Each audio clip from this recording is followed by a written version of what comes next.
I am not a submarine expert, and I can't say with confidence that a Chinese submarine has never been in the Atlantic, but getting to the east coast of the United States requires passing through multiple choke points in either direction.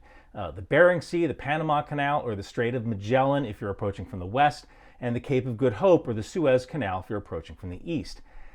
And that sounds hard, especially when the US Navy really wants to find you. But I tend to stay away from naval topics because outside of carrier and amphibious operations, I just don't know that much. But I think it is a little piece of the puzzle because the Navy, who knows about stuff like this, might call this statement into question.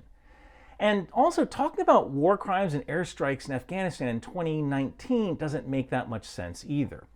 By 2019, the war in Afghanistan was being transitioned to a mostly Afghan-run show, but the US was still running operations. I think the biggest threat there was ISIS-K, although they were mainly in the east.